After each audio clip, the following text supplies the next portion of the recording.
Hello, friends, and thank you for supporting This Day in Jack Benny. I'm John Henderson. This is really a special bonus episode where Jack Benny plays the violin with a full orchestra at a gala concert on November 4th, 1960. The organizers for this particular orchestra, the Cleveland Symphony, were considering bringing in either Jack Benny on the violin or Danny Kaye to comically conduct the orchestra.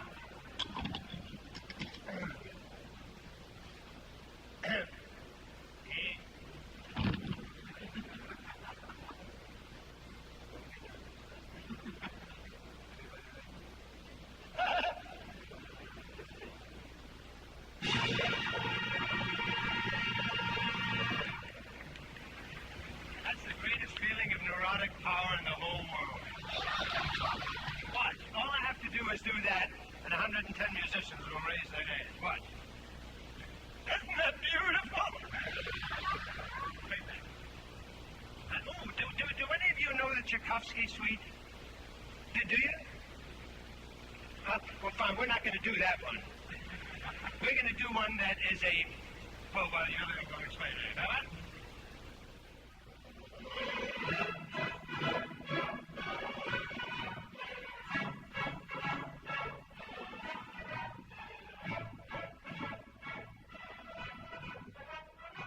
They decided that replacing their own conductor for a benefit concert was not ideal.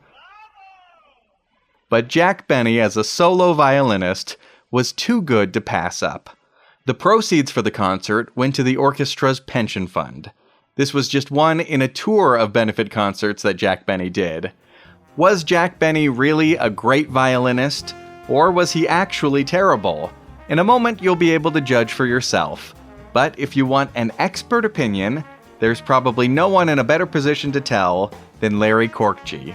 He was the first violinist in the band on the Jack Benny radio show. In fact, often on the radio show, when the script called for Jack to play the violin badly, it was really Larry playing the violin. He started with Phil Harris's band back in 1938 and became Jack Benny's violin teacher 18 years later in 1956.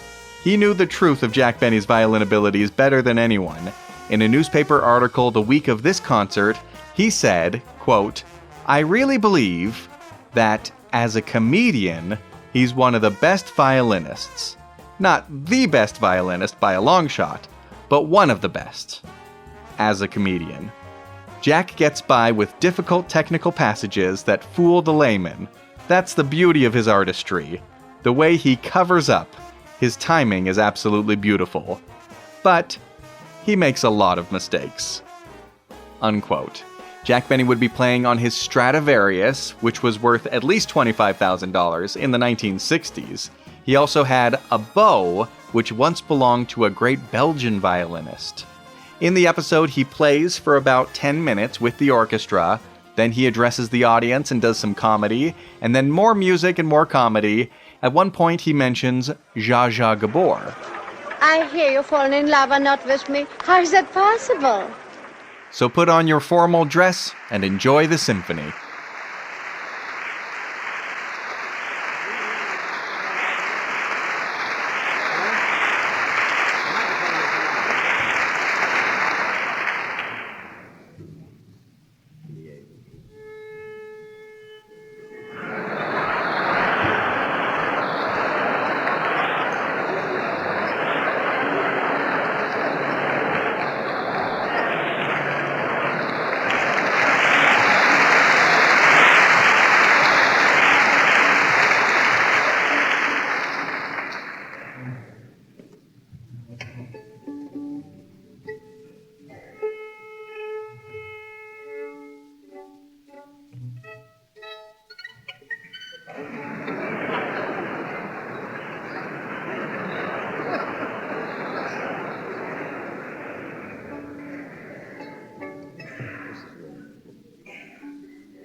ladies and gentlemen, as programmed, my next number is the Rondo Introduction and Rondo Capriccioso.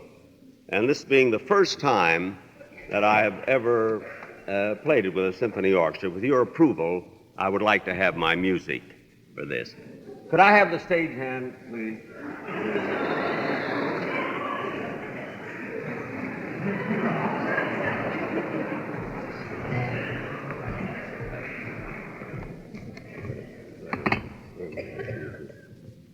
Wait a minute, hold it just a second, will you please? Don't touch the hair. Don't touch the hair.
I understand this isn't the mic. Could I have the mic over here, the one that I want to talk to, please? Bring the boys back on. Come on, everybody.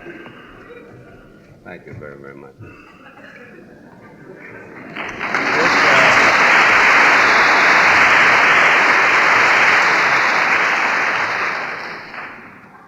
This is the instrument that's really my business, not this.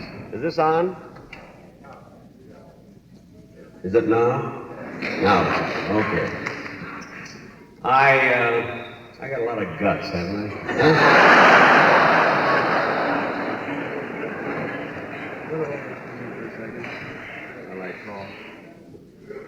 You know, ladies and gentlemen, I must say that I was terribly nervous tonight. And the strange part of it is, you know, I'm never nervous where I should be. You know, like, for instance, when I do my television shows, or I appear in a nightclub, or a stage appearance, I actually haven't a nerve in my body, and that's where I should be nervous, because that's really my livelihood, you know? But here, when I give a concert like this,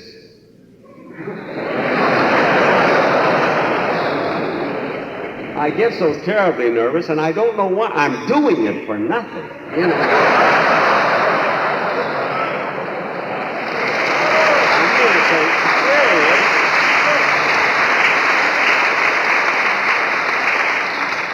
Maybe that's why I'm nervous. But I found out the reason.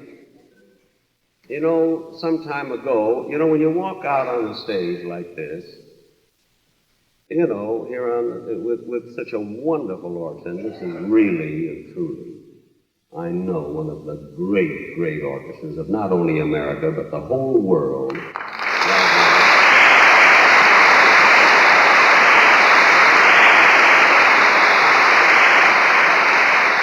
I also know that if you mention probably the two greatest conductors in the whole world, you must name Mr. Zell as one of the three that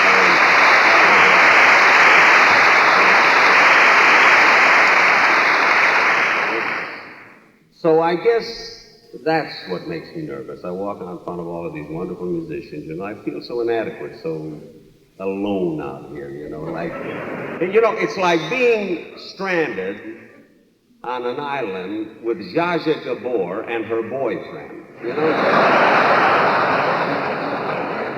You have a feeling that you're not needed.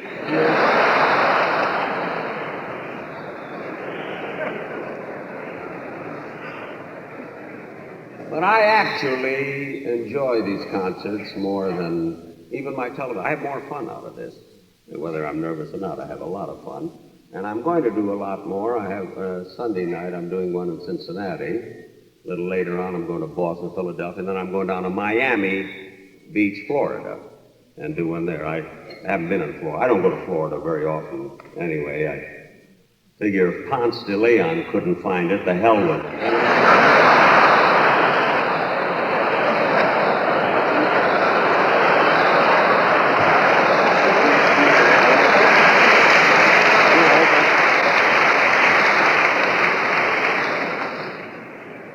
But I want to tell you that we had more fun at rehearsal today, actually. See, at rehearsal, I'm not nervous. I play fairly well at rehearsal. And we have so many laughs. And then during rehearsal, I asked Mr. Zell, I want to show you, he is not only a wonderful conductor, but I want to show you what a smart businessman he is. I asked him if he would like to do a guest appearance on one of my television shows. And he said, I wanted him because he is a fine conductor and he has sex appeal, and I think, sex appeal and, is very important for a television performance. It's important to a butcher if you want to be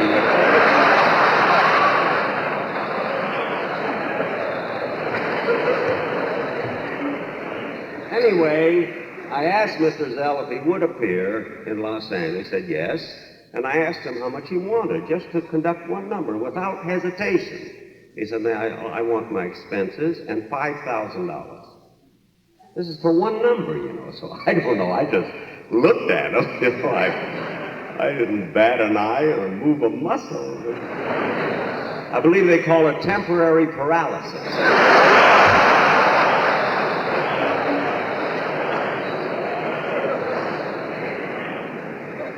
But I started, I must tell you how I started giving these concerts.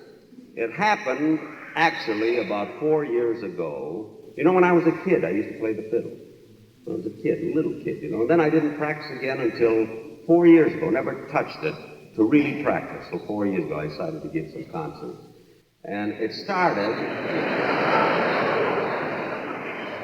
all right, recitals. It started at the new Beverly Hilton Hotel in Los Angeles. And he wanted to make it, how Conrad Hilton, how he overdoes everything. He wanted the opening night to be so sensational. He wanted to make it classy, have a big orchestra. He wanted me to be the MC and entertain. And he does everything on such a big scale. Well, I'll tell you something. The opening night at this Beverly Hilton, I don't know whether you've been there, any folks in Los Angeles, in Beverly Hills. It was so, luxurious. You were almost afraid to walk into the lobby to step on the rugs or put ashes in the ashtray. I'll tell you something you won't believe the opening night there. I walked into the men's room. They had an 8-piece orchestra.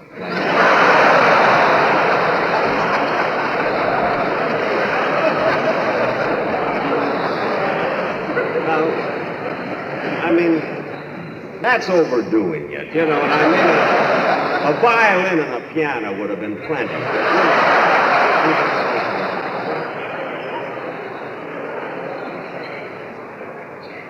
If you could have brought someone in to dance with, it wouldn't seem so silly,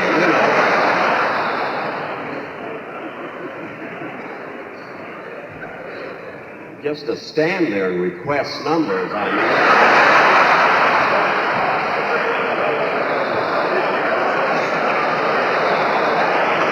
Anyway, he goes. Well, you know, the next number we're going to play is the, what is that, Caprice Espanol. And Mr.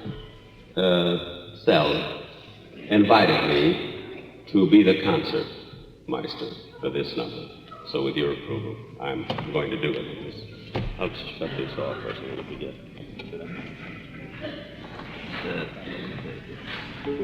Could I have your...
You know, ladies and gentlemen, I'm going to do something now that I did not do at rehearsal.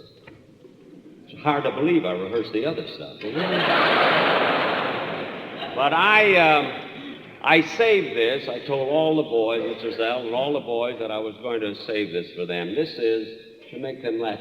We had so much fun. They were so nice at rehearsal. I thought I'd save something for them later, to at least something they would appreciate. And this is my impersonation of 3 or 4 of the great violinists playing a little bit of the number that I play, Capriccioso. Now, the first isn't exactly an imitation. The first is something that I actually saw happen to Misha Elman at the Royal Festival Hall in London. He was playing Capriccioso and evidently had a brand new neck piece on that was loose. And it was bothering him, and it seemed to fit this number that he was playing.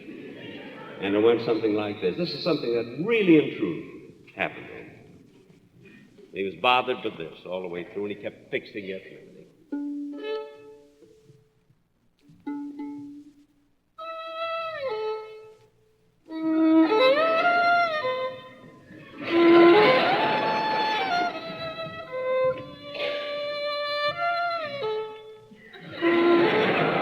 This I saw happen. Now, Mr. Joseph Szigeti, the most emotional of all of the violinists. He's very, very nervous when he plays, playing the same thing.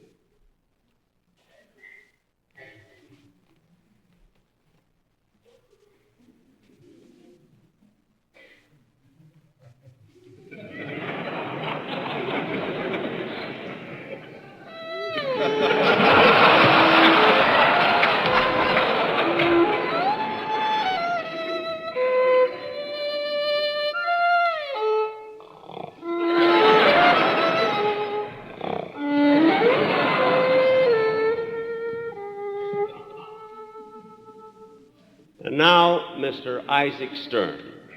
Now, Isaac never starts a number if he even sees, even if he doesn't hear, but if he even sees someone whispering in the audience, he will not start a number. And sometimes it seems as though he's trying to get away from his own violin. He doesn't like to hear it. This is Mr. Mr. Isaac Stern.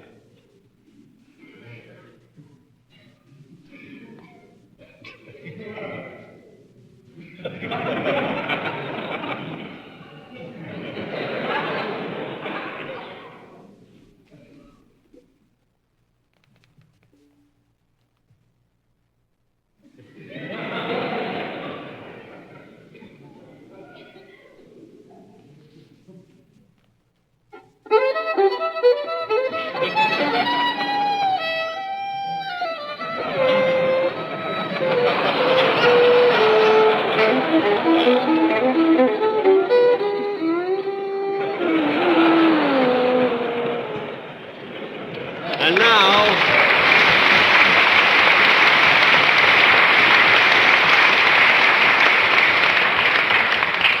Mr. Jascha Heifetz. Now, Mr. Heifetz has no particular idiosyncrasies when he plays. There's nothing much you can imitate or satirize. But he does make his entrance very, very often as though he were afraid that he was going to step on his own violin. Now, he doesn't always do, but he does this very, very often. This is Mr. Heifetz.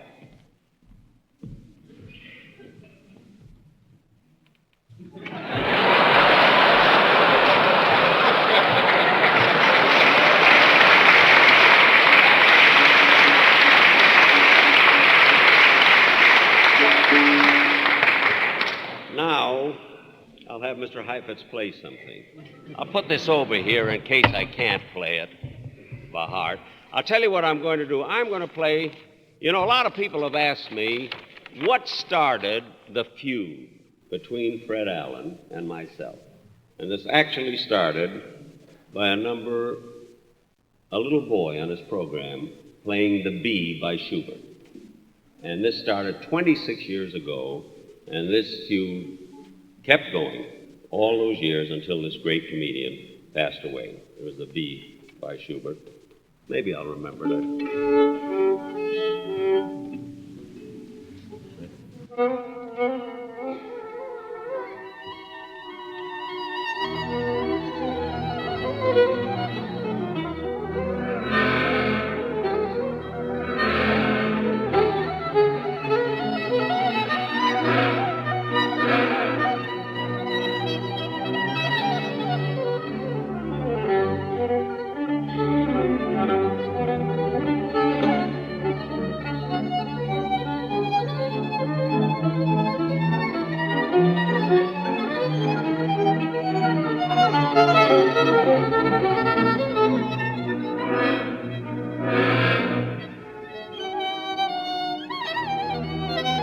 Let's take it from, let me read it. Let's take it from the beginning.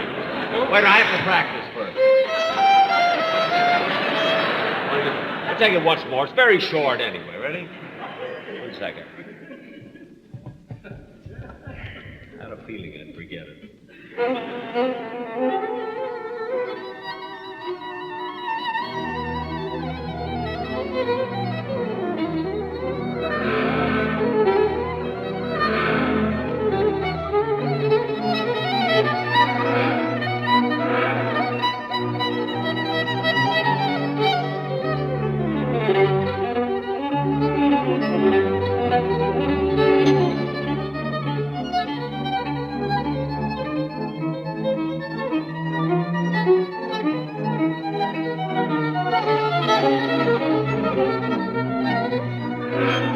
Got it.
Ladies and gentlemen, I rehearsed no other numbers.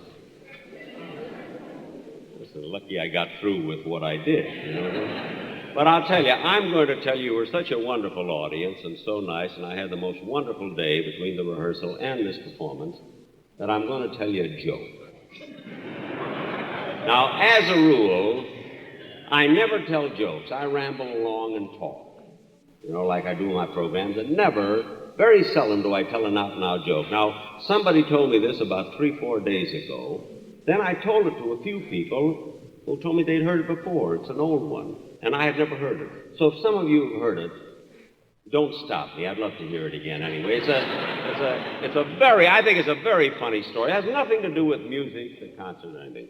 But two men were discussing words, the parallel of words, some that are spelled alike, some that have the same meaning, or different words that have the same meaning. And this one fellow says to the other, he says, there's a great difference between the words irritation and aggravation.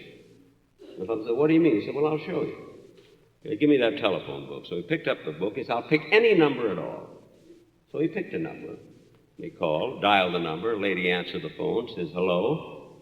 He says, hello, I'd like to speak to Herman, please. And she says, well, I'm terribly sorry, but Herman, there is no Herman here. You must have the wrong number. She was very sweet. He says, well, thank you. I'm sorry. And he hung up. About a minute later, he dialed this same number. And he said, I'd like to speak to Herman, please. She says, you must be the gentleman they just called about a minute ago, but there's no Herman living here, so you've just made a mistake. Find out some information. He said, thank you. About 2 minutes later, he called the same number. He said, I'd like to speak to Herman, please. The lady says, now wait a minute. This has gone far enough. This is 3 times, and I've told you there is no Herman living in this house. Now, will you please find out some information and leave me alone? And hung up. So the fellow turned to his friend. He says, now, that's irritation. Here is aggravation. He calls the same number. The lady says, hello. He says, this is Herman. Were there any messages for me?